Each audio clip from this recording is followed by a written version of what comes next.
And so, if you go back to that data, right, we talked about 45% of people have no investable assets. The two stats that just blew me away when I started to look at this was 80% of millionaires in the United States inherited $0. So the narrative is interesting.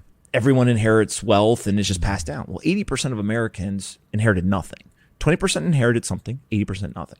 The second one is that 33% of millionaires in America never made more than $100,000 in a single year. So you start to ask yourself, well, how does it that somebody that doesn't make six figures a year become a millionaire? Well, they have to be disciplined and understand personal finance. And so it is possible to do it. It's not everyone. It's hard, right? It's not the easiest thing to do, but it can be done. And so as you start to understand, like, okay, the education is a huge piece of this.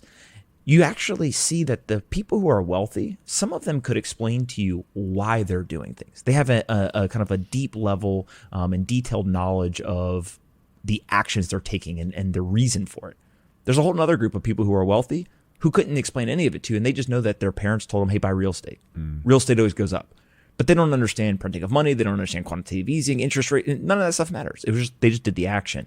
And so there's a lot of paths to get to kind of the desired, area, if you will. But I do think that Bitcoin specifically, what it's done for me and for other people is I have an economics degree, which is crazy because I didn't learn anything, right? It was only once I started to actually invest money that I started to really get the education. So I always say, Bitcoin taught me economics. It taught me personal finance. It's taught me social psychology, all these different things.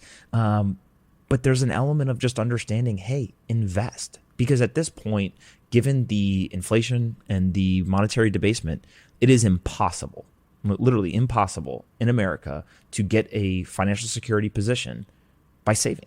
It's just they're debasing the currency. 38% of all dollars in circulation were printed in the last 18 months. That's insane. That's insane. Like when you think that we're over 200 years old as a country, that's really bananas. 38% in the last 18 months. Whoa.